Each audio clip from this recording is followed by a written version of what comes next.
Hi, you're on the Reddit Confessions channel. Let's begin. Her laugh reached me before the car did. I was parked across the street, engine off, windows cracked just enough to let in the cool night air, and whatever pieces of truth it might carry.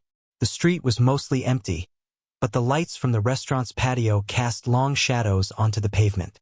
And then, through the laughter and clinking of glasses, I saw her. Mallory stepped out of the front door, heels clicking against the concrete, hair tucked behind one ear just the way she does when she's nervous. She wasn't alone. He followed close behind her, too close, hands in his pockets like he belonged beside her. Like he knew he'd be the one walking her to her car tonight. They didn't see me. I was on the other side of the street, hidden behind the wheel like a coward. Or maybe like someone who already knew what was about to happen. She looked up at him, tilted her head. He smiled, and then, without hesitation, she kissed him. Not just a polite, parting peck. It was slow, familiar, the kind of kiss that says, "We've done this before." I didn't breathe. My fingers trembled as I raised my phone and tried to take a photo. Not to show anyone else, but because I needed proof. Proof that I wasn't crazy. Proof that I wasn't the problem. But my phone betrayed me. Click. That stupid shutter sound cut through the quiet like a gunshot. Mallory pulled back. Her eyes darted across the street and landed on me like a spotlight. Her face crumpled. She whispered something to him and then bolted, running toward my car with panic in her voice. Everett, wait. Please don't leave. He kissed me first. It wasn't what it looked like. I didn't say a word. She kept talking anyway, reaching for the door handle. Let me come home. Just let me explain. I promise we can fix this. I unlocked the door, not because I believed her, because I needed to hear how deep the lie really went. And I needed to know if she could look me in the eye while telling it. She barely waited for the door to close before starting. Mallory's voice cracked like a windshield hit by a rock. Sudden, fragile, and impossible to ignore. It wasn't what it looked like, she repeated for the third time. Like saying it enough times might rewrite reality. I kept my eyes on the road, hands clenched around the steering wheel, though we hadn't moved an inch. Her perfume filled the car, that familiar scent of vanilla and something floral, but now it made my stomach twist. I need you to believe me, she whispered, softer this time. His name is Tyler. He's on a project with me. We had drinks with the team. Everyone left.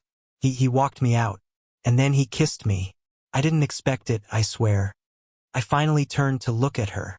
She was staring at me with wide, desperate eyes, lips still smudged from where his had been. I wanted to ask her 100 questions, but my mouth was dry. I wanted to scream, but I couldn't trust my voice not to crack like hers. So, it just happened? I asked, flat. He kissed you and you thought what? You'd kiss him back for fun? I pulled away, she said too quickly. I was watching, I snapped. You didn't pull away, Mel. You leaned in. Her face fell, just for a moment, just long enough for me to know she realized she'd been caught. Then came the switch, the look I've come to fear, the one where she shifts from guilty to manipulative like flipping a light. You haven't been present lately, she said. You're always tired, always working on something. Do you even see me anymore? There it was. My fault. Somehow, her lips on another man were now about me not watching enough Netflix with her or forgetting to ask about her meetings. It wasn't new. She always had a way of turning the blade around, gently pressing it into my chest while pretending to hold me. I put the car in drive without another word and started toward home. The silence between us was heavy. She reached for my hand, and I flinched. I didn't even try to hide it. I messed up, she said, voice shaking. But we can come back from this. We have to. We're not broken. Not really. We're just bruised. I stared at the road ahead. Streetlights passed like clock ticks, one after another, pulling us toward the place we used to call home. I wondered if I'd feel different once we stepped inside. If maybe I could pretend like this was just a bad night. But part of me already knew. The moment I saw her with him, something broke that wouldn't glue back together. And yet I said nothing, because I still wasn't ready to know the full truth. Because deep down, I feared this kiss wasn't the beginning, it was the end of the cover-up. The door clicked shut behind us, but the silence didn't feel like home. Felt like a crime scene. Mallory dropped her keys into the dish like she always did, like muscle memory might make this moment feel normal. I stood in the entryway for a second too long, still wearing my coat, watching her slip off her heels with the grace of someone who wasn't supposed to be caught. She looked up at me and forced a smile, one that dissolved as quickly as it came. "I'll make tea," she offered, voice trembling as if warm drinks could fix cold betrayal. I didn't respond. I just walked past her and sat at the dining table, the one we had picked out together 5 years ago. The same table where we celebrated birthdays and ate Thai takeout in our pajamas. Now it felt like a courtroom bench, and I was waiting for the verdict. I heard her in the kitchen, kettle filling, cabinets opening. She was giving me space, or stalling. When she returned with 2 mismatched mugs, I noticed she hadn't brought the one that said #OneHusband. Maybe even she couldn't pretend that joke still landed. "I didn't mean for it to happen," she said, setting the mug down. "Tyler, he's just someone I talk to at work. He gets me, I guess." I raised an eyebrow. "Gets you? In what way exactly?" Her lips tightened. She sat across from me but didn't touch her drink. "He listens. You used to." I laughed. Not because it was funny, but because I finally understood. This wasn't about Tyler. This was about her. About how I hadn't filled some invisible checklist of needs she never bothered to mention. I wanted to scream that I'd spent years doing everything to make her life easier. Supporting her when she changed jobs 3 times in 2 years. Building a home office for her during lockdown. Driving across town at midnight because she forgot her laptop at a friend's. But instead, I asked, "Are you in love with him?" She didn't answer. That pause? That tiny hesitation? It tore through me louder than any yes or no could. I stood up, pacing slowly. That's when I saw her purse. Open on the arm of the couch, the red silk scarf she never wears half hanging out. Something about it caught my attention. I reached for it and she jolted. "Don't!" she blurted, too late. I froze. My heart dropped. I didn't even have to look. That reaction said everything. But I looked anyway. Inside her bag, beneath her wallet and compact, was a folded piece of hotel stationery. The name was familiar. It was 5 minutes from her office, and not the kind of place you booked for business meetings. I unfolded the paper. It was a receipt, dated last Wednesday. 1 queen bed. 1 guest. Her name. "You were working late that night," I said quietly, still staring at the paper. "You texted me that the presentation ran long. You came home at midnight." I didn't know how to say it," she stammered. "I thought if I told you, it would break everything." I dropped the receipt on the table. "You already did," she cried then. Real tears. Or good acting. I couldn't tell anymore. And the worst part? A tiny part of me still wanted to believe her. Still wanted to believe I had misunderstood. That it was just a kiss. That Tyler didn't exist beyond tonight. But her purse had told the truth she wouldn't. And I wasn't sure I wanted to hear the rest of it. I didn't sleep that night. I laid next to her in bed, stiff as stone, staring at the ceiling like it held answers. Mallory fell asleep around 3 in the morning, or at least pretended to. Her breaths were too rehearsed. I watched her back rise and fall under the covers, and the question kept echoing in my head like a metronome. How long has she been lying to me? The next morning, I moved through the house like a ghost. She greeted me in the kitchen like nothing had happened. "Coffee?" she asked, her voice light, too casual. As if we didn't peel each other open in the worst possible way just hours ago. I nodded, not because I wanted it, but because it felt easier than saying no. The smell of fresh coffee used to mean comfort. Now it felt like a trap. She slid the mug across the counter and leaned in slightly. "I was thinking, maybe we should take a trip. Just the 2 of us. Get away, clear our heads." I stared at her. "Are you serious?" "I'm trying, Everett," she said. "I'm trying to fix this. Isn't that what you want?" No. What I wanted was to go back 3 days and stop myself from driving to that bar. But I didn't say that. I just sat down and asked the question that had been clawing at the back of my mind. Was it just him? She froze. What? Tyler. Was it just him? Or are there more hotel receipts I haven't found yet? She opened her mouth, then closed it again. The pause was a dagger. I stood up slowly. Okay. No, wait. It's not like that, she stammered, eyes wide. It's not what you think. It's exactly what I think, Mallory. You just didn't expect me to ask. She followed me into the living room, arms crossed, shoulders tense. Fine. There was one other guy, months ago, but it wasn't serious. It just happened. I didn't want it to. I laughed bitterly. Things don't just happen, Mallory. Spilled milk happens. Forgotten birthdays happen. You don't just wake up in someone else's bed by accident. I was lonely, she shouted, voice cracking. You stopped seeing me, Everett. You stopped looking at me like you used to. You were always tired, distracted. I felt invisible. I wanted to scream back, to tell her I was tired because I was keeping our life together, because I was constantly fixing things she didn't even notice were broken. I wanted to tell her that invisibility cuts both ways, that she stopped asking me how I was a long time ago. But instead, I said nothing. She sat on the edge of the couch, head in her hands, crying like she was the one who had been betrayed. I stood in the doorway, numb. My hands itched for something to hold, to ground myself. My eyes scanned the room until they landed on a framed photo on the mantel.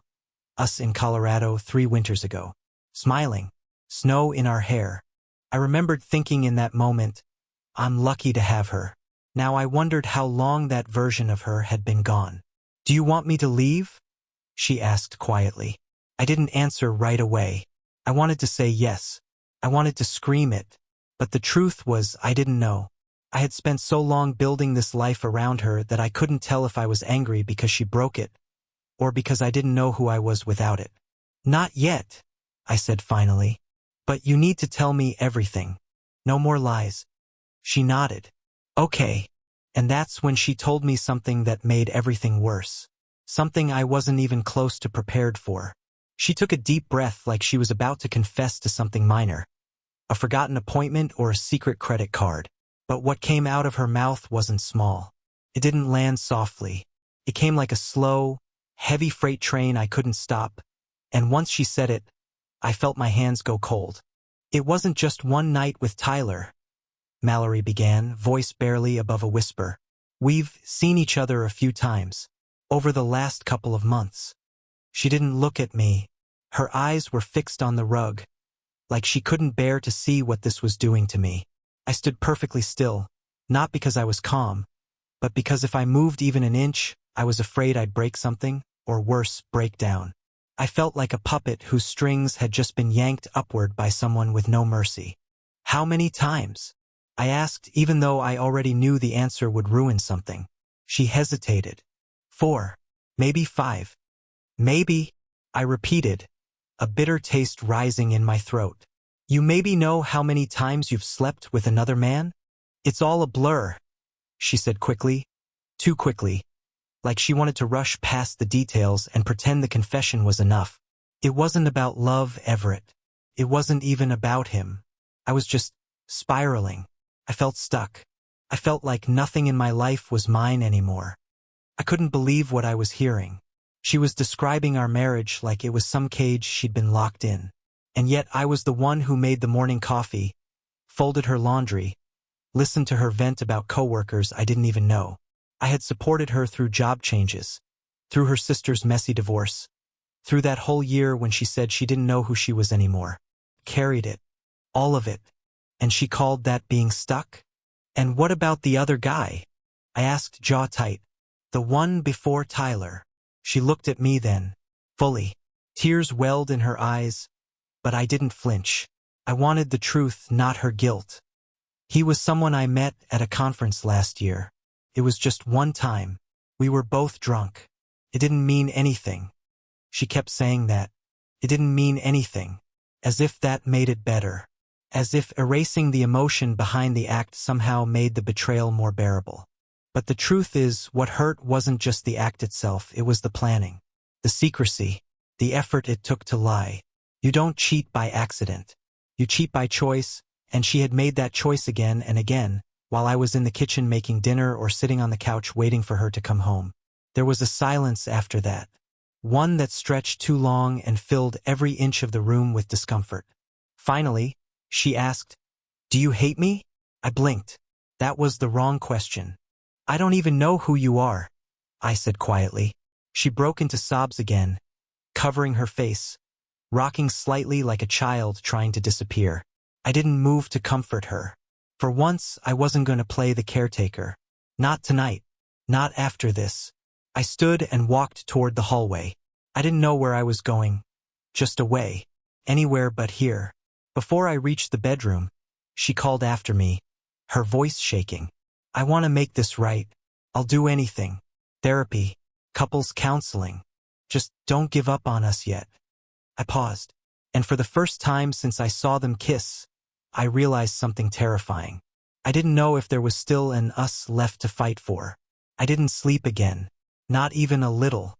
I just laid there, staring at the wall, hearing her soft breathing beside me like it was some cruel reminder that she could rest while I unraveled. She had confessed to everything, or at least what she chose to confess. But the human mind doesn't shut off when it gets answers. It does the opposite. It starts filling in the blanks with every worst-case scenario it can imagine. Every late return, every new blouse she bought, just because, every time she smiled while texting someone. Suddenly all of it felt poisoned. At 4:18 a.m., I made a decision I told myself I'd never make. I reached for her phone. She was sleeping deeply. I knew the code. Of course I did. She never changed it back after the security update excuse. I guess part of her never expected me to look. Or maybe she thought I was too weak to want the truth that badly. The moment the screen lit up, I felt like a thief in my own home. But the urge to know outweighed everything. I wasn't ready to walk away based on half-truths. If this marriage was going to die, I wanted to see its death certificate, not just hear rumors about its cause. I opened her messages first. Tyler was pinned to the top. The last one he sent was just a blue heart emoji. My stomach turned. I scrolled up slowly. And then I stopped. There were photos. Photos of her in our bathroom mirror, wearing the robe I bought her for our anniversary. Nothing too graphic, nothing that would get flagged on a social platform, but personal, intimate, and clearly not meant for me. The worst part? The messages were sweet, not sleazy. They laughed, joked, shared office gossip. He called her Mally, a nickname I never used, one I didn't even know existed. And in between the flirty comments and heart emojis, there were texts like, "I wish we could wake up together," and "You make me feel sane again." Those stabbed deeper than any hotel receipt. She gave him more than her body. She gave him peace, comfort, the version of herself I used to get before everything changed. I backed out of Tyler's thread and found another name I didn't recognize, Aaron W. The conversation looked normal at first, but then I realized Aaron wasn't just a friend. She was the friend, the one who always needed support, who had invited Mallory on that out-of-town trip last spring. The one I never actually met, except Aaron didn't exist. Or at least not in the way Mallory told me. Because Aaron was the one who wrote, "He doesn't suspect anything? And you think he'll forgive you again if he finds out more? More? Again?" That's when my hands started shaking.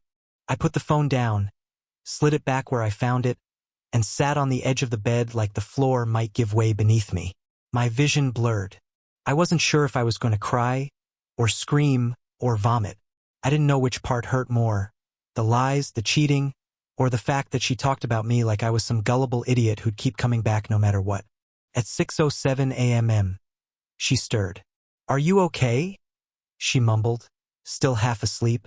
I looked at her. That same face I once found beautiful, comforting, safe. And now it looked unfamiliar. Not because it had changed, but because I had.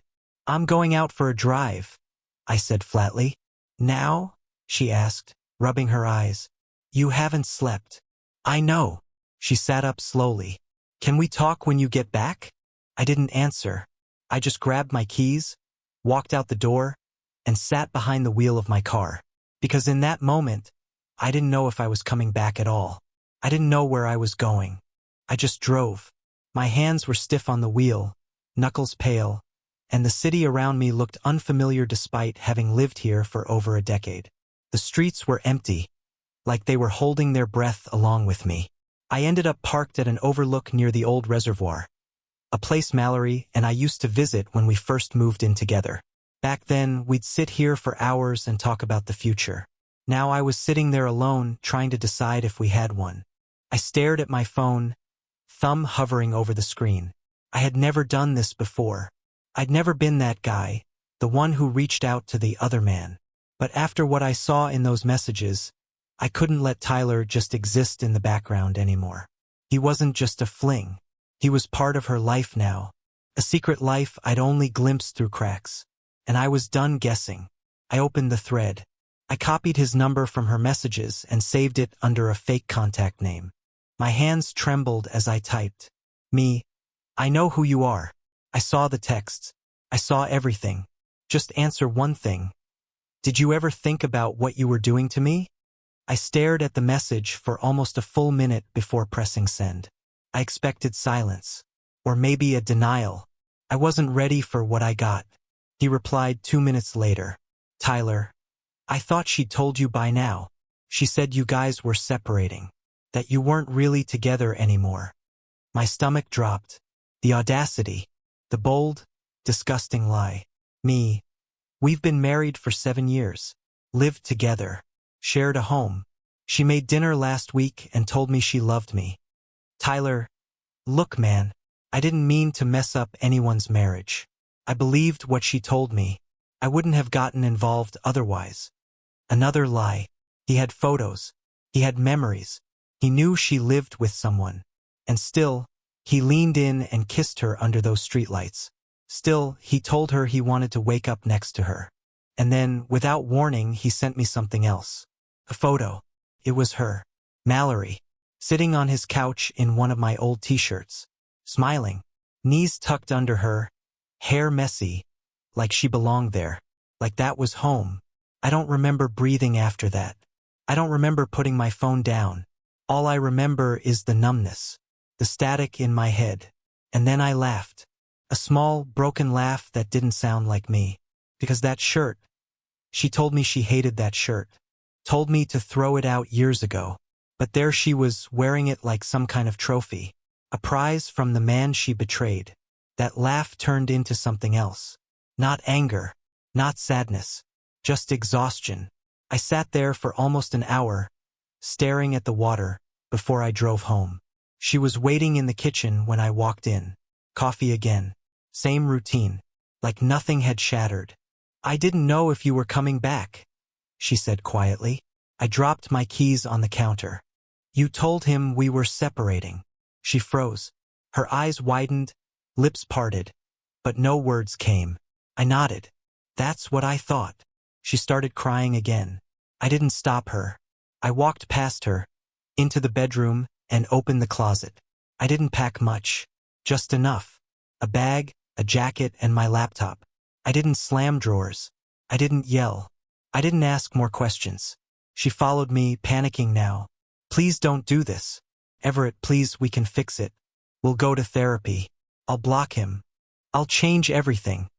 You already did, I said, turning to face her. You just didn't realize it. And with that, I walked out. But I wasn't walking away. Not yet. Because I still had one thing left to do. I didn't go far. I spent 2 nights on my brother's couch, then checked into a quiet, cheap hotel that smelled like old books and forgotten weekends. But for the first time in months, maybe years, I could breathe. No second phone buzzing at midnight.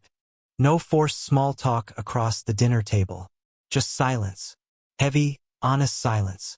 Mallory texted me a dozen times. Some were long and pleading. Others were short, desperate bursts. Please, can we talk? I miss you. I didn't respond. Not because I wanted to hurt her, but because I finally understood something. I wasn't her husband anymore. I was her audience. The one who listened, forgave, absorbed the damage while she rewrote the story. and I was done playing that role. On the third morning, I sat in that lumpy motel chair, staring at a paper cup of bad coffee, and did something I never thought I'd do. I wrote a letter to myself. Not to her, not to Tyler, to me. It was messy, rambling, but it was honest.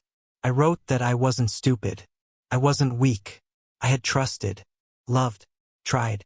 I had given someone my life, and when she broke it, I didn't become cruel. I became awake. I wrote that healing wouldn't be quick, and that some days I might still miss the version of her that never existed. But I ended it with a promise. I would never again shrink myself to fit someone else's emptiness. When I left the hotel, I didn't go back home. I didn't leave a note. I didn't slam doors. I just drove north, toward the cabin my grandfather left me years ago. A place I hadn't visited in forever because life always felt too busy. Now I had all the time in the world, and peace finally didn't sound boring. It sounded like survival. A month later, I got a package. No return address, but I knew it was from her. Inside was a photo album, old pictures of us. A letter, an apology, pages long. I didn't finish it, not out of hate, just clarity. I had already read everything I needed to between the lines she never meant for me to see. Now, every morning, I walk through the woods behind the cabin. I take Luna with me. She adjusted better than I thought. And slowly, I'm learning to live without waiting for the next betrayal, the next excuse, the next tearful performance.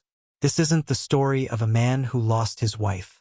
It's the story of a man who found his voice, who stopped begging to be chosen and chose himself instead. So no, this story didn't end the way I thought it would. It ended better. Thanks for watching Reddit Confessions. What would you have done in Everett's shoes? Would you have stayed? Or left the moment you saw that kiss?